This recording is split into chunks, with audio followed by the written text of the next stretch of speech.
দীর্ঘ লড়াই, দীর্ঘ ভোগান্তি এবং দীর্ঘ নানা ধরনের শারীরিক কষ্ট এই সমস্ত কিছুই এখন অতীত। দীর্ঘ রোগভোগের কাছেই এক প্রকার হার মানলেন প্রয়াত এবং জনপ্রিয় অভিনেতা তমাল রায়চৌধুরী। ঘুমের মধ্যেই তার স্ট্রোক হয়েছিল। প্রয়াত টলিউডের প্রবীণ অভিনেতা তমাল রায়চৌধুরী সোমবার ঘুমের মধ্যেই শেষ নিঃশ্বাস ত্যাগ করেন।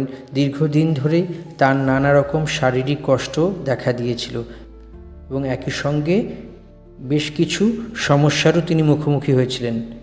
তার মৃত্যুতে শোকের ছায়া নেমে এসেছে বাংলা চলচ্চিত্র তথা থিয়েটারের জগতে। বহু বছর ধরে বাংলা সিনেমা, টেলিভিশন এবং নাট্যমঞ্চে নানা পালা বা নানা স্টেজ থিয়েটারে তার দীর্ঘ অভিজ্ঞতা এবং সাবলীল চরিত্রচিত্রণ এবং অভিনয় দর্শকের অত্যন্ত কাছাকাছি নিয়ে এসেছিল তমাল রায়চৌধুরীকে। টলিউডের বা টালিগঞ্জের জনপ্রিয় একাধিক ছায়াছবি হোক বা সিরিয়াল হোক, তাতে বেশ গুরুত্বপূর্ণ ভূমিকায় দেখতে পাওয়া গেছে, যেমন চ্যালেঞ্জ, লে হালুয়া, বিন্দাস, জাতিস্বর, অ্যামাজন অভিযান এবং চাঁদের পাহাড়। তার অভিনয় এবং সাবলীল দৃষ্টিভঙ্গি দর্শকদের কাছে এক অন্য মাত্রা যোগ করেছে। সবশেষে দেখা গিয়েছিল তাকে পরিচালক তথাগত মুখোপাধ্যায়ের ছবি ভটভটিতে। সিনেমার পাশাপাশি ছোট পর্দার ধারাবাহিকেও একসঙ্গে চুটিয়ে তিনি অভিনয় করে গিয়েছেন। তার উল্লেখযোগ্য বেশ কয়েকটি নাটক আজও মনে দাগ কেটে যায়। পর্দায় ইতিবাচক চরিত্রের সঙ্গে সঙ্গে নেতিবাচক বা নেগেটিভ চরিত্রেও তাকে অভিনয় করা গিয়েছে, দেখা গিয়েছে তিনি অভিনয় করেছিলেন। তবে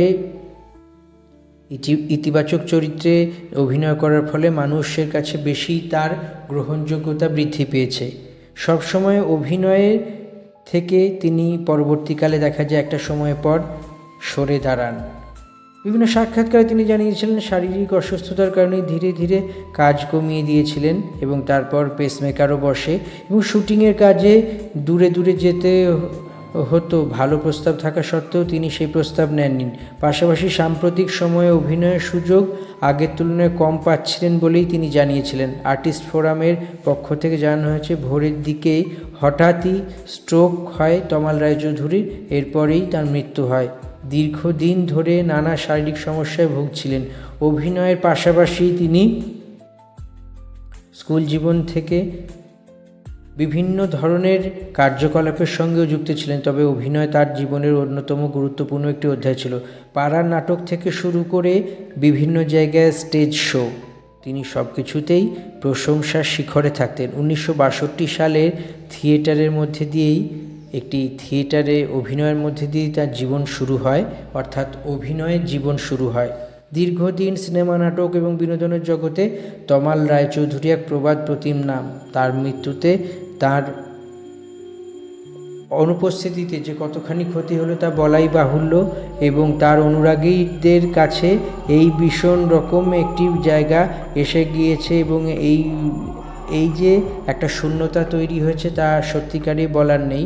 টালিগঞ্জ অর্থাৎ বাংলা সিনেমা সিরিয়ালের ইতিহাসে তমাল রায়চৌধুরীর নাম চিরকাল অমলিন হয়ে থাকবে। তার শিল্প সৃষ্টি কখনোই ভোলার নয় এবং তার এই প্রয়াণে বিনোদন জগতে শোকের ছায়া নেমে এসেছে। তার সহকর্মী থেকে শুরু করে সিনিয়র জুনিয়র সবাই শোক প্রকাশ করেছেন।